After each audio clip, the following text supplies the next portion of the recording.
Thank you, Mark. And it's always good to be here at the Old State House Museum. Certainly one of the most beautiful state structures and museums anywhere in the country. It's always a pleasure to come here.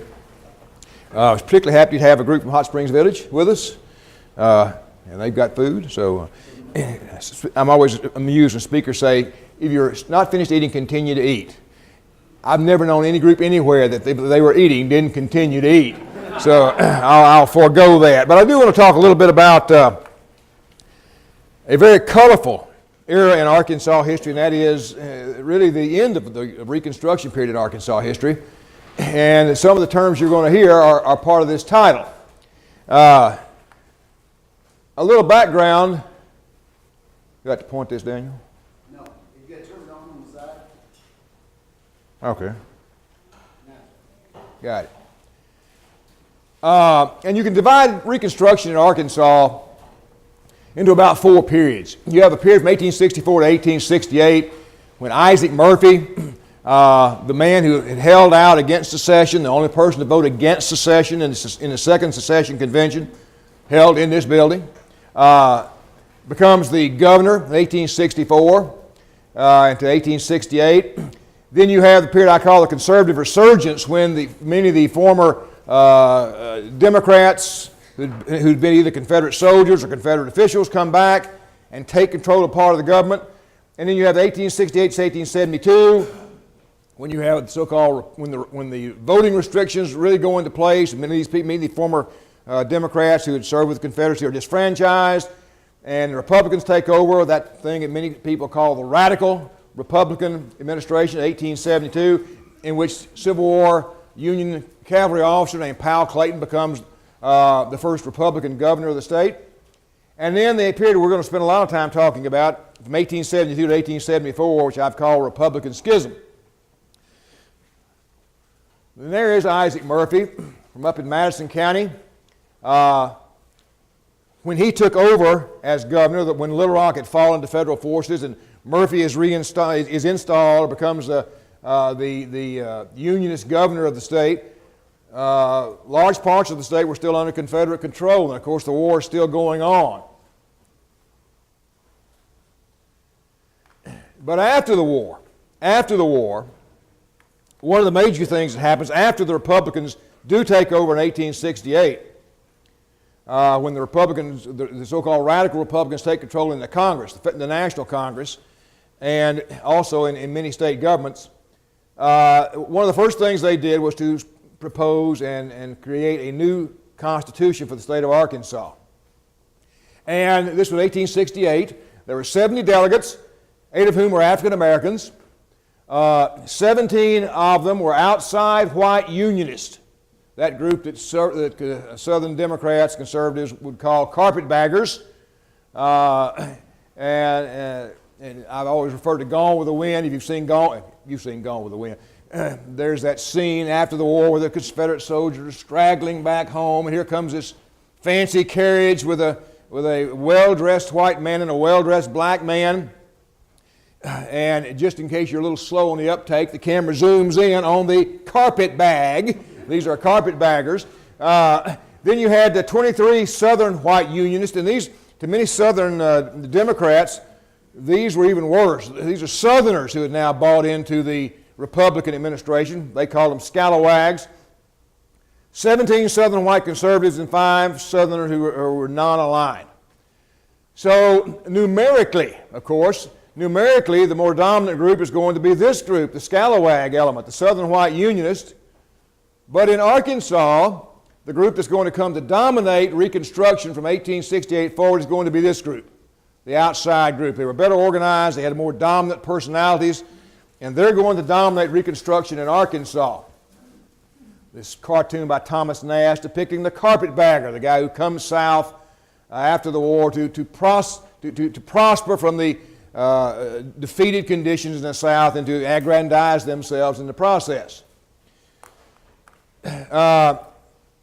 Later historians in the early part of the 20th century would characterize many of these black delegates as illiterate, ignorant people who were merely tools of the Republican Party. In Arkansas, that was certainly not the case. As a matter of fact, one of these men who was here, a guy named William Gray, was one of the most significant and one of the most articulate members of the Constitutional Convention, and one of the foremost spokesmen for giving full civil rights to African Americans. Well, the Constitution of 1868, I put some of the highlights of it here. Black males were guaranteed the right to vote, equality of person before the law. You couldn't deprive any citizen of the right, or all of these are coming out of the national government, government, of course. Established a system of free public education, provide for the creation of a state university, so on and so on. It greatly strengthened the power of the governor. That's important to remember. This Constitution is going to give great appointive power to the governor. And Powell Clayton is going to use that. And expressed support for the continuation of Freedmen's Bureau, petitioned Congress for about $4 million to help rebuild levees. But the central element of it, of course, is the guaranteeing of political, social, and political rights especially for African Americans. And there are some advances made. This drawing from Harpers Weekly in June of 1866 shows a freedmen's school. Many of these schools were taught by northern charitable agencies, and many of them were conducted, as you can see here with the pews. Many of them were conducted in churches. And then, of course, this famous drawing from Harper's Weekly, the first vote, is African Americans for the first time cast their votes. And you'll note that the man standing third in line here still has on the blue uniform of the Federal Army. But many conservative white Southerners did not take this very well. And what we begin to see is the creation of the only word I can say is a terrorist organization called the Ku Klux Klan. It emanates out of Tennessee, spreads rather quickly across the South, including Arkansas, and it sort of becomes a paramilitary force for those disfranchised elements of the old Democrats and conservatives.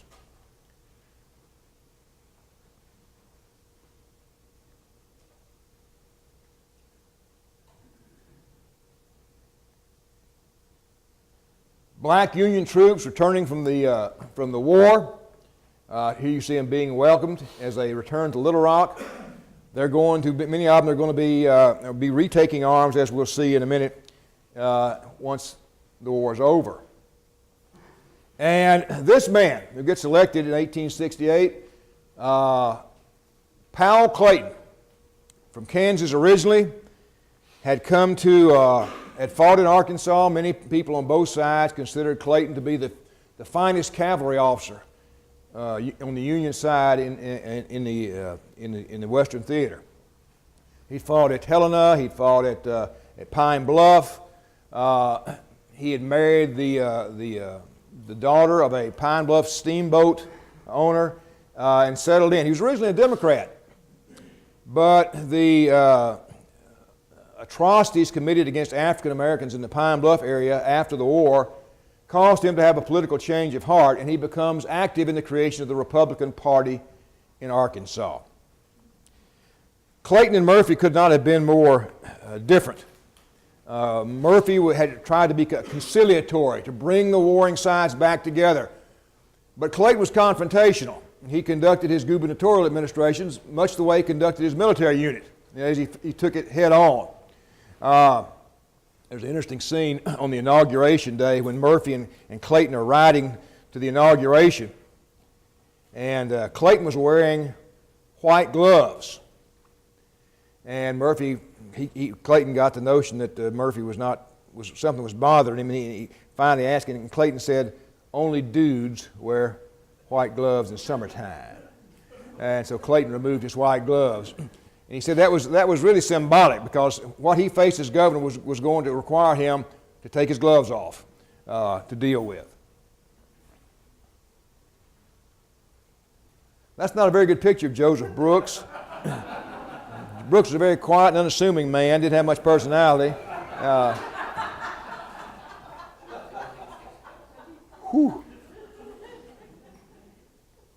that's the best you're going to get. Maybe we'll see him again in a minute.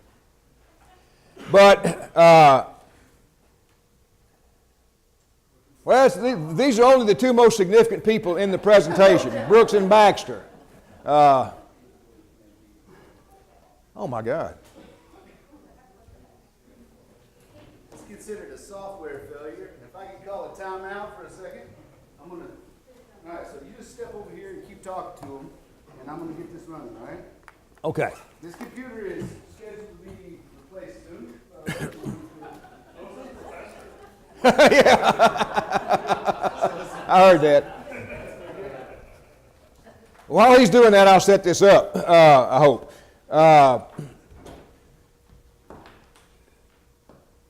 Clayton serves his term as governor, but Clayton realizes that pretty soon, when the restrictions are lifted on these Democrats, former Confederates, when the restrictions are lifted on them, they're going to be a potent political force, and they're probably going to toss a lot of these Republicans out. And so he pursues an open Senate seat, U.S. Senate seat in 1871. In those days, senators chosen by the state legislature, which he controlled.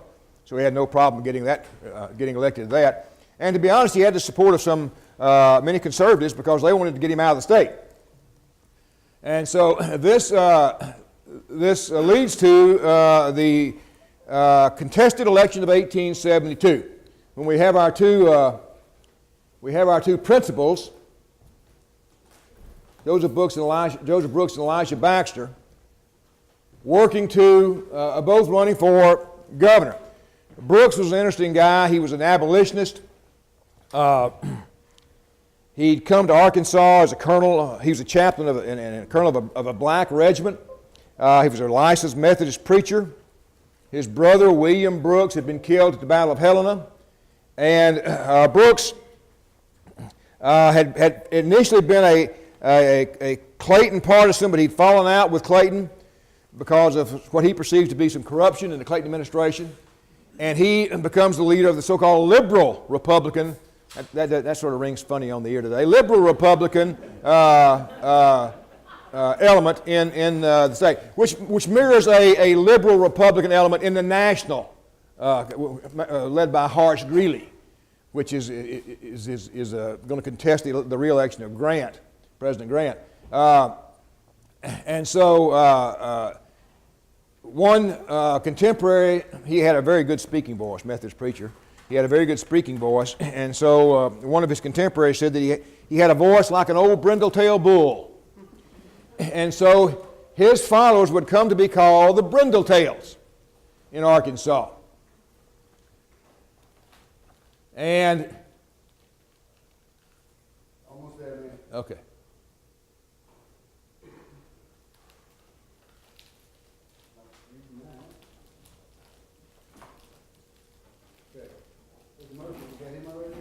Yeah. Brooks. Ah, yay! Whew! Thank you. There's Joseph Brooks. And I said his followers were called the Brindle-tails. In 1871, Brooks announced that he would be a candidate for governor in 1872. And in May of 1872, the liberal Republicans in convention in Little Rock nominated him for the governorship. That convention was made up about half of whites and about half of blacks. And he opened his campaign in June, get this book out here, in a speech on the yard of the old State House. Can I put this down somewhere? Thank you. He opened his campaign in May of 1872, or excuse me, in June of 1872, in the yard right out here. And in his speech, he castigated. I'm reading from my selection in the book here. Brooks promised that if elected, quote, he would launch an investigation into the various crimes of the administration, and added that if he could find juries to present indictments and attorneys to prosecute the perpetrators, quote, I will fill the penitentiary so full of them that their legs and arms will be sticking out the doors and windows. 4 days later, he conducted a speech up at Lewisburg, up the river here. Lewisburg had been the scene of a major disturbance during the post-war period. And there's a large crowd, and then Brooks repeated the charges he had made against the Clayton government. Powell Clayton was in the audience. And after Brooks had spoken, Clayton was called on to speak. And he said this. He called the liberal leaders, quote, as scurvy a set of knaves and thieves as ever plunged their hands into the public treasury and eluded the walls of the penitentiary. Clayton charged them with being participants in the very corruption they professed to deplore. He personally singled out Brooks and two of his colleagues as, quote, thieves and scoundrels, reeking with corruption, charging that they had stolen not only $500,000, a lot of money in those days, a lot of money in these days, stolen not only $500,000 from the Cairo and Fulton Railroad Company, but nearly everything else in the state. And then he turned to Brooks directly, and he said, I'm going to tell you a fable. There was once an old brindle bull, he intoned, which had been driving the small game into the lion's mouth by bellowing up and down. And in turn, the lion permitted him to graze a little unmolested. But we shall not let the old brindle play his game any longer. In November, we will strip his hide off and hang it up for a warning. Well, that gives you an idea about the tone of the campaign. But despite that prediction, Clayton and his supporters understood that they were up against a formidable challenger. Any man who could speak like Brooks could is going to be formidable. Brooks' stand on what he called universal suffrage, universal amnesty, and honest men in office, combined with the enemies that Clayton had made, gave Brooks a strong appeal to many conservative Democrats as well. So what did they do? Well, the so-called regular Republicans, the Clayton faction, dumped Oswald Hadley, who was the current governor, fill-in for Clayton, and nominated Elisha Baxter. Baxter was a native of North Carolina. He'd moved to Batesville in 1852, served 2 terms in the Arkansas legislature. His exact political position is hard to pin down. He was a one-time Whig who had then supported Thomas Hyman, one of the fieriest of the fire eaters, but who had opposed secession. And his wartime exploits were the stuff that they should make movies about. In 1862, when federal forces took Batesville, they offered Brooks a commission in the Union Army, but he declined. And later, when Confederate forces occupied the area, he fled to Missouri, where he took a job as a school teacher. Well, in 1863, a Confederate raiding party captures Baxter. Confederate raiding party led by Colonel Robert C. Newton, remember that name, captured Baxter and brought him back to Arkansas to stand trial for treason. But he had friends in Little Rock, and one of a fellow inmate's wife smuggled him a key. I can't make this stuff up. Smuggled him a key, and he escaped and made his way north, surviving pretty much on corn and berries, till he gets back to Missouri, and now he decides he'll take that commission. And he raises a Union cavalry regiment and participates in the rest of the war. And after the fall of Little Rock, he served the Murphy government as a member of the state Supreme Court and was later elected to the U.S. Senate, although the Senate refused to accept him as a member. Clayton later appointed him a judge of the 3rd District, and one of his supporters had been a member of a minstrel troupe before the war, in minstrel shows, and so Baxter's supporters would be called the minstrels. So it's the brindle tails, Brooks, against the minstrels, Baxter.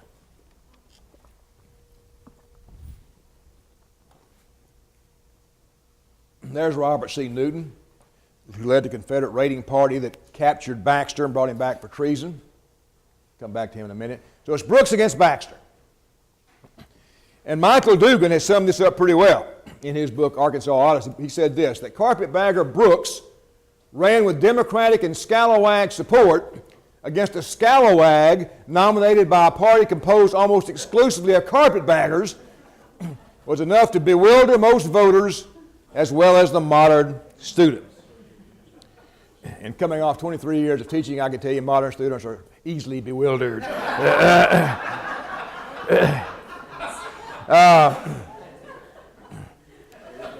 And what Dugan says is true. People were split. African Americans were split. Former Confederates were split on who to support. Well, the election in early November 1872 was marred by the all too familiar pattern of fraud and intimidation.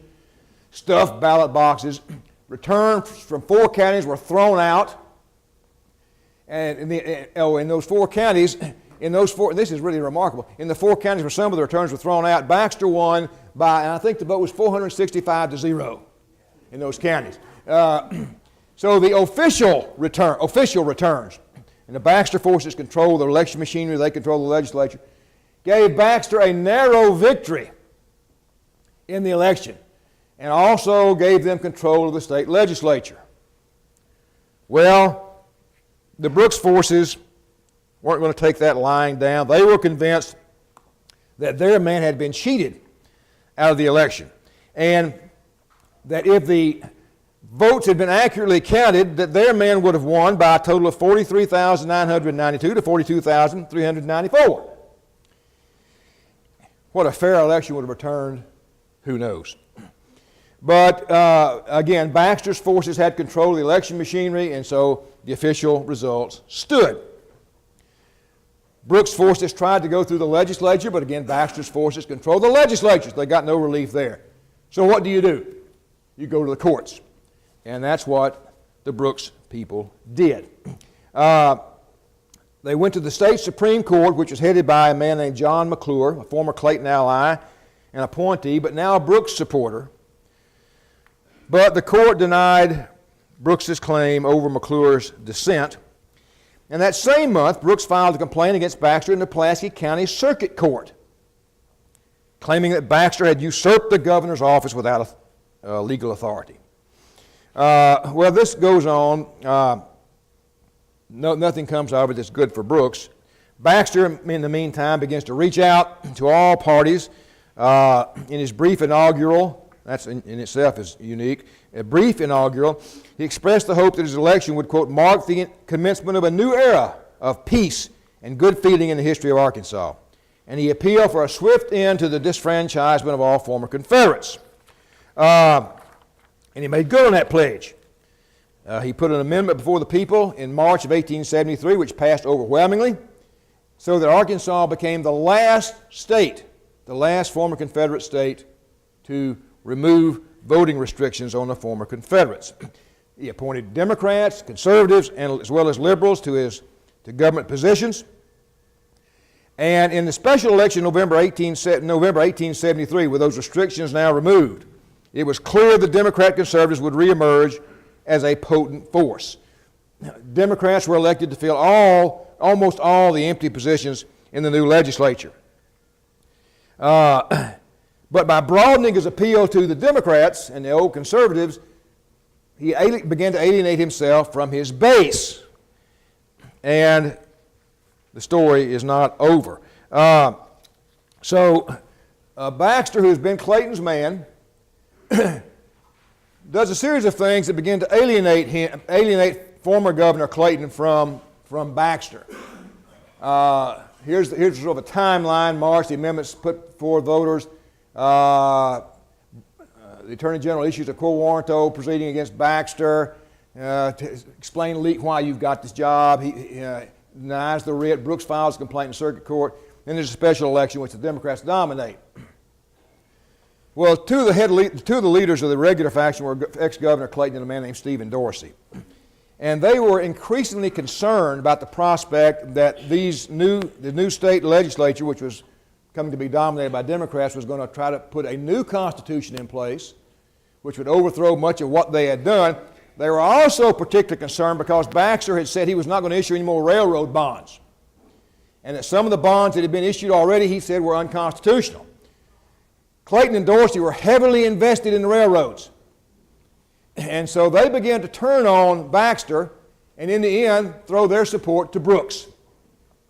And then in April of 1874, remember the election was 1872, in 1874, the case is brought up again before the Pulaski Circuit Court, the court ruled that Brooks was the legitimate governor of Arkansas. And shortly thereafter, Brooks and about a dozen armed men showed up here at the State House and forcibly evicted Baxter from the governor's office, sending him scurrying a little ways downtown across Main Street to a famous boarding house in town called the Anthony House at the corner of Markham and Scott. And Baxter begins to lay plans to try to retake the office. So this is the Brooks-Baxter War, 1 month, April through May of 1874. And much of it takes place, as I said, right here in this very historic structure. So this is sort of, you get an idea here. This was Little Rock in 1871, so it had been pretty similar. There's the State House, and here's Main Street, and here's the Anthony House where the government in exile of Baxter has taken vote. And Main Street is sort of the dividing line, and it's patrolled by federal troops, like the Mideast, trying to keep the warring factions apart, with mixed success, as we'll see. Baxter had already mobilized the militia when he heard that they was about to get dumped. And who did he choose to lead his militia? Robert C. Newton, the same guy who had helped depose him, or who had captured him in Missouri and brought him back to be tried for treason. Politics, it seems, does make strange bedfellows.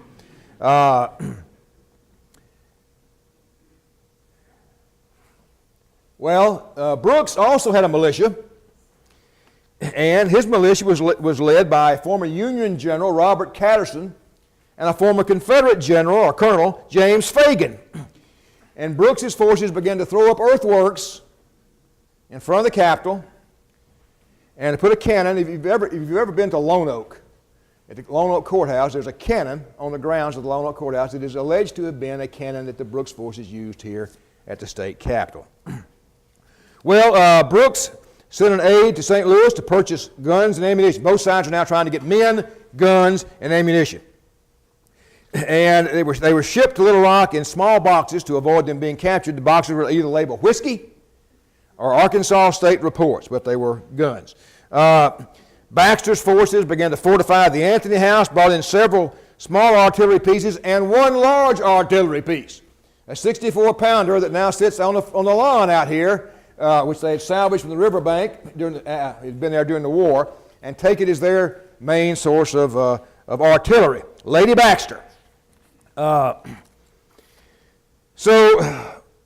the controversy affects the whole state, it is really centered right here in Little Rock. There's the gun on the courthouse square at Lone Oak, which the Brooks forces had, and there, of course, is Lady Baxter that you saw when you came in. That was at the Anthony House and not here? Yes, originally. At this point in the story, one of the most colorful characters in all of Arkansas history enters the scene. A man named Hercules King Cannon White. And I said, I've always said, if your name is Hercules King Cannon White, you by God better be colorful. But White was a Kentucky native who left home at the age, he's born in 1845, so he's only a teenager when the war breaks out. He left at home at age 15 to fight for the Confederate Army, fought as a Confederate guerrilla, later came to Pine Bluff to live with relatives, served as a private tutor, studied the law, got his law license. John Harrell, an early Arkansas historian, described him this way. He was about 28 years of age in 1874, raw-boned, red-haired, freckled. He married in Pine Bluff soon after the surrender, a granddaughter of ex-Governor Roane. He allied himself with Powell Clayton in the early days of Reconstruction and was made prosecuting attorney of his district by Clayton, entering with apparent zest into the organization of the Republican Party in his county, the large majority of whom were Negroes. He acquired an ascendancy over people of that race. Harrell went on to say that White was, quote, a man of unusual strength of intellect and originality, full of resources, energy, and audacity. Images of him are hard to find. And after some research, I thought I had found what was an original picture of Hercules King Cannon White. This is going to be quite a story, by the way. Turns out that's not him. Turns out that's not him. But, and I had gotten this picture from I did a speech down in Pine Bluff and talked about Hercules King, Can Juan, and Lace. I've got a photograph of it. Really. I said, I'm going to get one up on that smart aleck Mark Chris this time. I've got a picture he hadn't seen. Well, Mark sends me a copy of the book. There's that picture in the book. He's already scooped me. But quite an imposing man and very, very highly thought of and highly regarded by African Americans in the Pine Bluff area. So when the Brooks-Baxter conflict breaks out, Wyatt tenders his service to Baxter. And he raised 3 companies of troops. And in April, they steam from Pine Bluff up to Little Rock. And 2 days later, another 500 black men arrived by steamboat to reinforce Baxter. That same day, a large contingent of white citizens arrived from Pope and Johnson counties, Russell and Clarksville, to lend their support. Wyatt turned out his command, accompanied by a brass band, for a parade at the Anthony House, where the parade ended. And though claiming to be ill, Baxter said he was not feeling well. He agreed to come out on the balcony and address the troops. And Hercules King, Canon Wyatt, has his black troops arrayed there, and he says, I don't intend to make a speech. And then proceeded to make a speech in which he said this to Baxter: furnish us simply with the means, give us the authority, pronounce the order, and I will guarantee to you, sir, that in 25 minutes from the time the order is written, Joseph Brooks will either be in hell or in the archives. It was a bold pledge, considering most of his troops didn't have any guns. And Baxter, to his credit, that was too much even for Baxter. And Baxter says, well, people appreciate that, but why don't you guys go back to Pine Bluff and let me call you if I need you. Before that can happen, federal troops move into the Anthony House area and they're trying to calm this thing down. And one of the troops bumps one of the band members, one of Wyatt's African-American band members, and a melee starts and there are shots fired, and somebody just standing and watching on the Anthony House was hit by the bullet and killed. So as you can see, the potential is here for some real trouble. And some of the reports from this time, well, here's another picture. That's Hercules King, Canon Wyatt in 82. And he looked like an old man. He's actually, about my calculation, 37 at that time. But he had a lot of hard years on him. He goes on later to be a controversial mayor of Pine Bluff for several terms. And he is involved in the one real battle of the Brooks-Baxter War, which took place not in Little Rock, but downriver at a place called New Gascony near Pine Bluff, when two groups of African Americans, both led by white officers, one of whom was white, clashed at New Gascony. And White's forces got the better of that.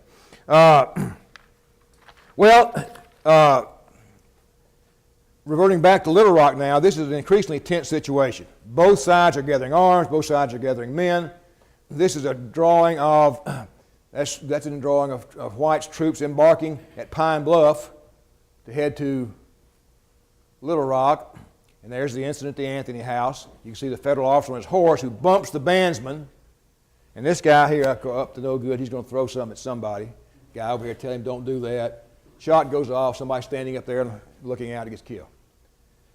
Brooks also had his supporters. This drawing shows a group of Brooks supporters crossing the river to reinforce Brooks at the State House. And Brooks' troops marshaling in front of the State House here. And a drawing of volunteers for Brooks. Now this is interesting. Note this. You've got whites and blacks both volunteering for Brooks. You've got whites and blacks both volunteering for Baxter. We talked about the fact that the Baxter forces prevailed at New Gascony. The Brooks forces also had a victory. a rumor reached the Baxter forces that a shipment of arms was coming down the Arkansas River from Fort Smith to rearm Brooks's people. And so the Baxter force sent the steamboat Halley to intercept it. And at Palarm, between here and Conway, there's a big bend in the river. And at that bend, the Brooks forces have been alerted. They've set up an ambush. When the boat makes that big curve, and of course going upriver, steamboats didn't go very fast, 6, 8 miles an hour. They confront the boat. They tell him, you surrender. The captain says, whose name was Sam Houston, said, no, not going to surrender. They fire on the boat.